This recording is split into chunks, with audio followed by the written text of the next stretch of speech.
Hi friends, అందరికీ నమస్తే. Welcome to our channel. నేను మీ కుసుమ. ఎలా ఉన్నారండి అందరూ? మీ అందరూ కూడా హ్యాపీ అండ్ హెల్దీగా ఉంటారని మనస్ఫూర్తిగా కోరుకుంటూ ఇవాల్టి వ్లాగ్ స్టార్ట్ చేస్తున్నా. ఒకవేళ మన కంటెంట్ నచ్చినట్లయితే చిన్న లైక్ చేయడం మాత్రం మర్చిపోకండి. సబ్స్క్రైబ్ చేసుకుంటారని మనస్ఫూర్తిగా కోరుకుంటున్నాను. ఇంకా ఇక్కడ మనస్ఫూర్తిగా పూజ అయితే చేసుకుంటున్నాను.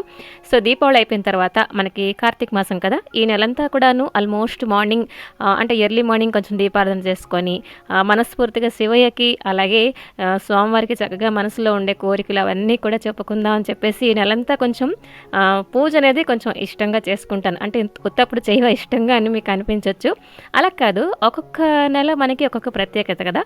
లైక్ మార్గశిర మాసం అంటే మనం లక్ష్మీదేవికి చక్కగా పూజ చేసుకుంటాం. సో అలాగా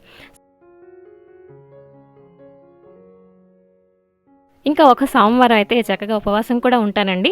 అంటే కుదిరిన వాళ్ళు చక్కగా 4 సోమవారాలు కూడా ఉపవాసం ఉంటారు. బట్ నేనేంటంటే ఇంట్లో ఒప్పుకోరండి, ఉపవాసం ఉన్నానంటే నీరసించిపోతాం అని చెప్పేసి వాళ్ళకి ఇష్టం ఉండదు. సో ఇష్టం లేకుండా మనం ఒక పని స్టార్ట్ చేసామంటే అస్సలు మైండ్ గజిబిజి అయిపోతుంది. కాబట్టి ఒక్క వారం చక్కగా ఉపవాసం ఉంటానన్నమాట. ఇంకా ఇక్కడైతే ఒక తవా తీసుకున్నానండి.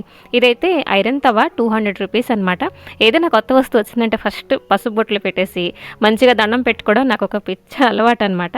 సో ఇంకా బట్టలకి ఏ వస్తువు అయినా కూడా అయితే నేను రెండు రకాల తవాలు అయితే వాడతాను. ఒకటి కాస్ట్ ఐరన్ ఏంటంటే దోశల కోసమే వాడతానండి. అండ్ రొట్టెలకి దోశలకి ఒకే తవ వాడానంటే నా చేతుల్లో ఎక్కువ రోజులు రాదనమాట.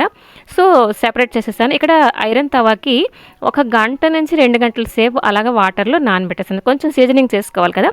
ఆ తర్వాత కొంచెం ఆయిల్ రాసేసి స్టవ్ పైన సిమ్లో పెడతాను. అండ్ అంతే, నార్మల్గా రఫ్గా నేను యూజ్ అయితే చేసేస్తుంటాను. అండ్ ఇక్కడ దీపం పెట్టే నూనె కొంచెం నిండుకుందండి. సో పనిలో పని కౌంటర్ టాప్ ఏంటి అంట్లేంటి కాకుండా ఫస్ట్ అయితే ఫిల్ చేసేసాను అనమాట. అండ్ అక్కడ సెల్ ఫోన్లోని కార్తీక పురాణం వింటున్నానండి. ఈ మంత్ అంతా కూడాను రోజుకి ఒక్కొక్క అధ్యాయం అనమాట. యూట్యూబ్లో బోల్డ్ ఎంతమంది అప్లోడ్ చేసి ఉంటారు. అయితే నాకు నచ్చి అంటే ఒక టోన్ ఎలాగంటే మనకి మైండ్లోకి అర్థం అయ్యేటట్టుగా వెళ్ళిపోతుంది చెవుల ద్వారా. సో నేను వాళ్ళ ఛానల్ ఓపెన్ చేసి చక్కగా వింటూ నా పనులన్నీ చేసుకుంటూ ఉంటాను అనమాట. చాలా మంచిదండి, పురాణం చదివిన ఈ మంత్ అంతా కూడా చాలా మంచిది అనమాట. సో ఇంకా ఇదిగోండి, ఇంకా లంచ్ విషయానికి వచ్చేస్తే ఈరోజు చేస్తాను టమాటా పచ్చడి. సింపుల్గా టమాటాలు అయితే చిన్న చిన్న ముక్కలు కట్ చేసేసుకుంటున్నాను. అంటే కొంచెం పుల్లగా తినాలనిపించింది, నాకు కాదు మా వాళ్ళకి. అయితే నాకు బేసిక్గా టమాటా పచ్చడి అంత నచ్చదు. సో ఎనీవేస్ చేసేస్తున్నాను అనమాట. సో చిన్న చిన్న ముక్కలు కట్ చేసి లెస్ ఆయిల్ రెసిపీవే ఇది కూడా.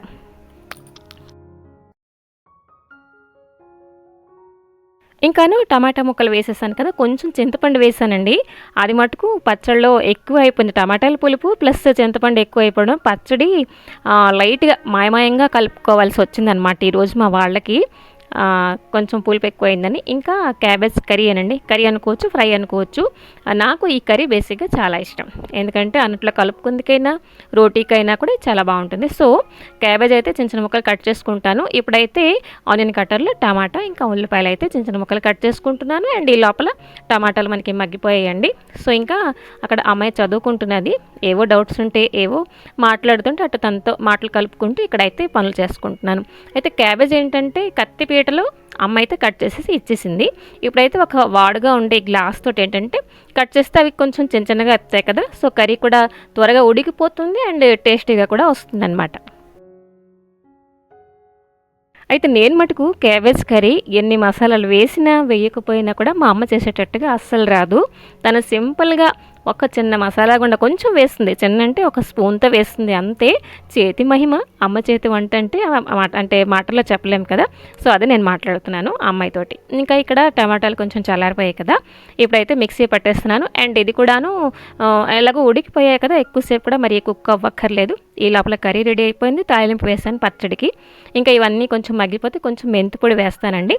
అలాగే లాస్ట్కి కొంచెం చిల్లీ పొడి కూడా వేస్తాను అనమాట. ఎంత చిల్లీ పొడి వేసినా చెప్పాను కదా, ఈరోజు పచ్చడి కొంచెం పులుపు ఎక్కువ అయిపోయింది. చింతపండు కొంచెం తగ్గించుంటే బాగుండే. సో ఇదిగోండి మై ఫేవరెట్ కర్రీ రెడీ అయిపోయింది వేడివేడిగా. అలాగా నాకేంటంటే ఒక కర్రీ ఉంటే సరిపోతుందనమాట అంతే. కానీ మా వాళ్ళకి అలా కాదు, రకరకాల రెసిపీలు ఉండాలి. కొంచెం క్వాంటిటీ అయినా కూడా బోల్డని రకాలు ఉండాలన్నమాట. చాలా డిఫరెన్స్ ఉంది నాకు మా వాళ్ళకి. ఇంకా ఇదిగోండి రైస్ అయితే పెట్టేస్తున్నాను కుక్కర్లోని. ఇంకాను చెప్పాను కదా దీపావళి అయిపోయింది.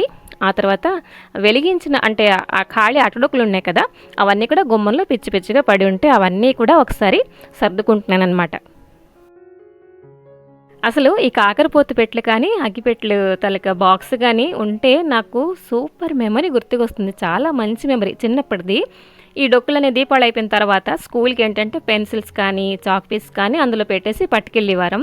ఆ తర్వాత ఫ్రెండ్స్ అందరూ కూడా ఎవరికి ఏ డిజైన్ మీరు ఇలాంటి కాల్చుకున్నారా? మేము ఇలాంటి కాల్చుకున్నారా? అని చెప్పేసి సూపర్‌గా మీటింగ్ పెట్టేసేవాళ్ళం. ఇప్పటికీ నాకదే గుర్తనమాట. అండ్ ఇప్పుడైతే స్టోర్ చేసి ఉంచానులెండి. ఇప్పుడైతే ప్రమితులన్నీను ఏవైతే మంచిగా ఉన్నాయో అవన్నీ తీసుకొని మంచిగా క్లీన్ చేసుకుంటానండి. అంటే మరీ జిడ్డు ఆరిపోయేవనుకోండి అవైతే మళ్ళీ రీయూజ్ చెయ్యను. కొంతమంది రీయూజ్ చేయొచ్చంటారు, చేయకూడదంటారు. కానీ నేను ఇంత డబ్బులు పెట్టేసి కొంటాను కదండీ! ఒక్కొక్క ప్రమిత ₹3 తీసుకున్నారండి.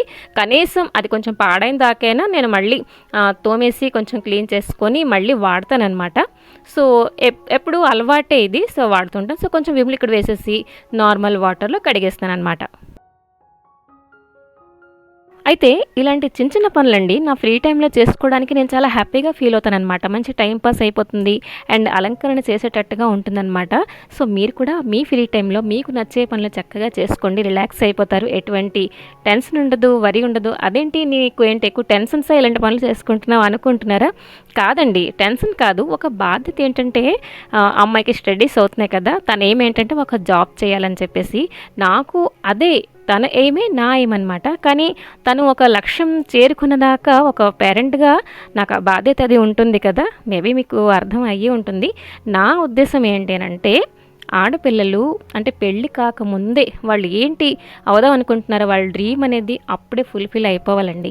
మనకి పేరెంట్స్కి ఏంటంటే చదివించేస్తాం, వెంటనే ఒక మంచి సంబంధం వచ్చిందంటే వెంటనే పెళ్లి చేసేస్తాం.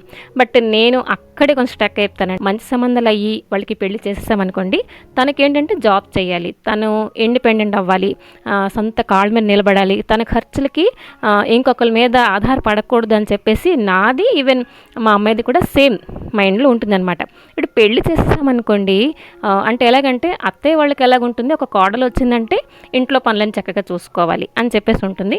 వర్క్లో తప్పు లేదు. కానీ పిల్లల తాలూకా డ్రీమ్ అనేది అలా ఫుల్ఫిల్ అవ్వకుండా అలా పెండింగ్ ఉండిపోతుందండి. పెళ్ళైన తర్వాత జాబ్ చేయొచ్చు అనుకుంటారు, కుదురుతుందా చెప్పండి? ఇప్పుడు ఇండిపెండెంట్, అప్పుడు కొంచెం రెస్పాన్సిబిలిటీ ఎక్కువ అయిపోయి మారిపోతుందన్నమాట. సో, అది బోధన ఎక్కువైపోయిందా? పేరెంట్గా మదర్గా నేను నా మైండ్లో అయితే ఈ మాటలు ఉన్నాయన్నమాట. సో, కట్ చేస్తే గరం మసాలా నిండుకుంది.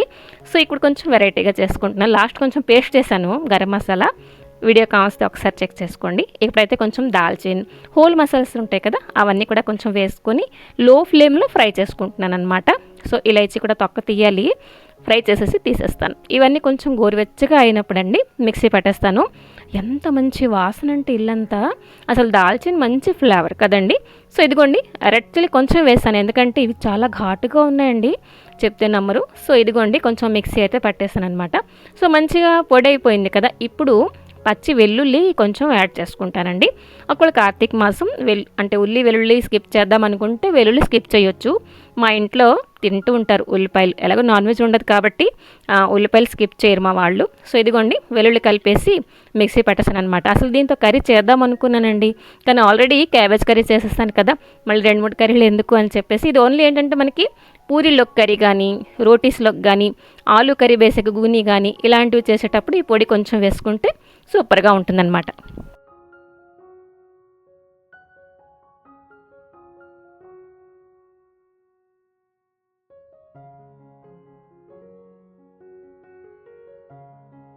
ఇంకానండి గరం మసాలా అయిపోయింది. చక్కగా ఎయిర్ టైట్ కంటైనర్లో దాచేసాను. ఈ లోపల ప్రమితలన్నీ చక్కగా ఆరిపోయాయి. ఇవి ఎక్కువ సార్లు కూడా యూస్ చేయలేదండి, ఓన్లీ దీపావళికి కొంచెం వాడానన్నమాట. శుభ్రంగా క్లీన్ చేసుకున్నాను, జిడ్డు కూడా లేదు. ఇప్పుడైతే కొంచెం కలర్ వేసుకుంటానండి. యాక్రిలికే 2-3 కలర్స్ ఉన్నాయండి అమ్మాయి దగ్గర. సో, ఆ వాటిల్లో కొంచెం ఆరెంజ్ అంటే ఆంజనేయం సింధూరం కలర్ ఉంది కదా, ఆ కలర్, రెడ్, గ్రీన్ ఇవే ఉన్నాయన్నమాట. తనకి పెయింటింగ్ కూడా చాలా ఇష్టం అనమాట. సో, వాడేసి మిగతాది మనం ఎత్తేసాం అనమాట ఇప్పుడు. అయితే ప్రేమితులకి ఏంటంటే నార్మల్గా మనం దీపారాధన చేసేటప్పుడు ఎలా జిడ్డుగా అయిపోతుంటాయో ఇలా ఒకసారి కలర్ వేసి చూడండి, అంత త్వరగా జిడ్డుగా అవ్వవు అండ్ నల్లగా మాడిపోవు కూడా. సో, మనం యూస్ చేయడానికి బాగుంటుంది. ఈవెన్ నేను ధూపం వేసినప్పుడు కూడా మట్టి ప్రమితలు వేస్తే కొంచెం ట్రెడిషనల్గా నాకు అనిపిస్తుంది అనమాట. ఒకవేళ మీకు రీయూస్ చేయడం ఇష్టం లేదు అంటే కొత్త ప్రమితలు చక్కగా ఒకసారి కడిగేసి ఇలాగా కలర్ వేసి చూడండి, వెంటనే జిడ్డు బారకుండా ఉంటుందన్నమాట. సో, ఇదిగోండి ఫస్ట్ అయితే వైట్ కలర్ వేయాలి. బట్ ఉంటే కదా అమ్మాయి దగ్గర లేదు. సో ఈ చిన్న పని కోసం ఆపేసి కొనేసి తీసుకొచ్చి వేద్దామని చెప్పేసి కూడా నాకు అనిపించలేదు. సో ఇదిగోండి ఎంత ముద్దొస్తున్నాయో, చక్కగా బాగున్నాయి కదండి, orange, green and red. So దీనిపైన కొంచెం డాట్స్లా పెడదాం అనుకున్నాను. డాట్స్ వేసిన తర్వాత అయితే నాకు అంతగా నచ్చలేదు. మీకు నచ్చిందా? తప్పకుండా ఒకసారి కామెంట్ చేయండి. సరేనండి, ఈ వ్లాగ్ ఇక్కడితో ఆపేద్దాము. నచ్చింది తప్పకుండా కామెంట్ చేయండి, సబ్స్క్రైబ్ కూడా చేసుకోండి, లైక్ చేయడం మాత్రం మర్చిపోవద్దు. మరొక మంచి వ్లాగ్తో మీ ముందరికి వస్తాను. Till then take care and bye bye.